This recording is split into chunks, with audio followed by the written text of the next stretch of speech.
నటుడు మంచు మోహన్ బాబు కుటుంబంలో జరుగుతున్న గొడవలు రెండు తెలుగు రాష్ట్రాల్లో చర్చనీయాంశంగా మారాయి. ఇదే సమయంలో వీరి కుటుంబ గొడవలకు గల కారణాలు, ఇతర అంశాలపై సోషల్ మీడియాలో అనేక వదంతులు కూడా వ్యాపిస్తున్నాయి. ఈ క్రమంలో మోహన్ బాబు కుటుంబంలో జరుగుతున్న గొడవలకు BRS party working president KTR కారణమని మంచు లక్ష్మి పేర్కొన్నట్లు ఓ వార్త వైరల్గా మారింది. వేటు న్యూస్ ఈ కథనాన్ని ప్రచురించినట్లుగా ఒక న్యూస్ క్లిప్ ఫోటోను సోషల్ మీడియాలో షేర్ చేస్తూ కేటీఆర్ పై తీవ్ర స్థాయిలో ఆరోపణలు చేస్తున్నారు. దీన్ని ఫోన్ ట్యాపింగ్ కు లింక్ చేశారు. మంచు లక్ష్మి అలాంటి వ్యాఖ్యలు చేశారా? ఈ వార్తలో నిజమెంత?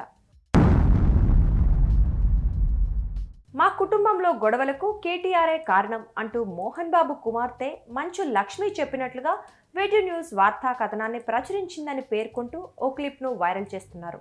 ఈరోజు మా కుటుంబంలో జరుగుతున్న గొడవలకు BRS party working president KTR కారణమని మోహన్ బాబు కుమార్తె మంచు లక్ష్మి మీడియాకు తెలిపారు. బీఆర్ఎస్ ప్రభుత్వం అధికారంలో ఉన్నప్పుడు ఫోన్ ట్యాపింగ్ చేసి తన తండ్రి Mohan Babu phone call records Manoj phone call recordings Mohan బాబుకు పంపించేవాడని, అప్పటి నుంచి తమ కుటుంబంలో గొడవలు జరుగుతున్నాయని, ఈరోజు అవి తారాస్థాయికి చేరుకున్నాయని తెలిపారు.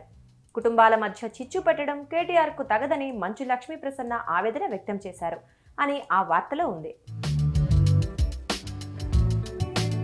దేవిప్రియ గోలా అనే ఫేస్బుక్ అకౌంట్ నుంచి ఈ వార్తా క్లిప్ను షేర్ చేస్తూ, ఇదేం దరిద్ర పనులు కల్వకుంట్ల తారక రామారావు, ఇలా ఎన్ని కుటుంబాలను విడదీశావు, మినిస్టర్గా ఉండి అధికార మదంతో ఫోన్ ట్యాపింగ్ చేయించి ఎంతమంది జీవితాలు నాశనం చేశావు అంటూ ఘాటు వ్యాఖ్యలు చేశారు.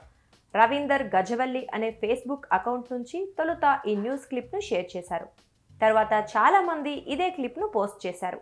ఫోన్ ట్యాపింగ్ వల్లనే అంటూ నాగరాజు ఆరణి అనే ఫేస్బుక్ ఖాతా నుంచి కూడా ఇదే వార్తా క్లిప్ను షేర్ చేస్తూ కేటీఆర్ పై ఆరోపణలు చేశారు.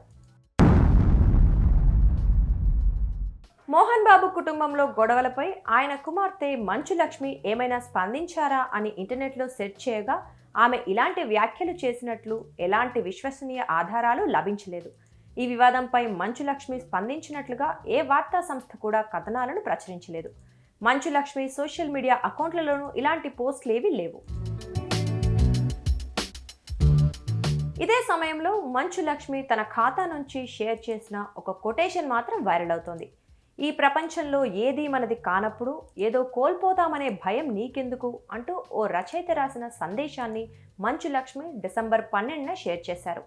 అంతకు ముందు రోజు తన కుమార్తె చిరునవ్వులు చిందిస్తున్న ఓ వీడియోను షేర్ చేస్తూ పీస్ అనే క్యాప్షన్ జత చేశారు.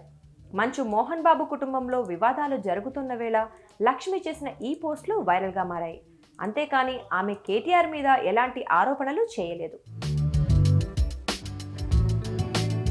మరొక ముఖ్యమైన విషయం ఏమిటంటే ఈ వార్తను వేటు న్యూస్ సంస్థ ప్రచురించలేదు. వేటు న్యూస్ ప్రచురించే ప్రతి వార్తకు ఇంగ్లీష్ అక్షరాలు, అంకెలతో కూడిన ఓ ప్రత్యేకమైన ఆల్ఫా న్యూమరిక్ కోడ్ ఉంటుంది. వైరల్ అవుతున్న వార్తా క్లిప్కు అలాంటి కోడ్ లేదు కాబట్టి అది నకిలీదని, వేటు న్యూస్ లోగోను ఉపయోగించి తప్పుడు సమాచారాన్ని వ్యాప్తి చేయడానికి ఆ న్యూస్ క్లిప్ను రూపొందించారని మనం నిర్ధారించవచ్చు. ఈ వైరల్ న్యూస్ క్లిప్ పై వేటు న్యూస్ కూడా స్పందించింది. ఇది వేటు న్యూస్ ప్రచురించిన కథనం కాదు. కొన్ని వర్గాలు తప్పుడు ఉద్దేశంతో మా ఫార్మాట్లో తప్పుడు సమాచారాన్ని సర్క్యులేట్ చేస్తున్నాయి అని డిసెంబర్ 11న ఎక్స్ ద్వారా వేటు న్యూస్ స్పష్టం చేసింది. నటుడు మోహన్ బాబు కుటుంబంలో వివాదాలకు కేటీఆర్ కారణమని మంచు లక్ష్మి మీడియాకు తెలిపినట్లు వేటు న్యూస్ ఎలాంటి వార్తా కథనం ప్రచురించలేదు. తమ కుటుంబంలో గొడవలకు కేటీఆర్ కారణమని మంచు లక్ష్మీ ప్రసన్న కూడా ఎక్కడా పేర్కొనలేదు. అందువల్ల వైరల్ అవుతున్న ఆ న్యూస్ క్లిప్ నకిలీది. అందులో పేర్కొన్న అంశాలు తప్పు.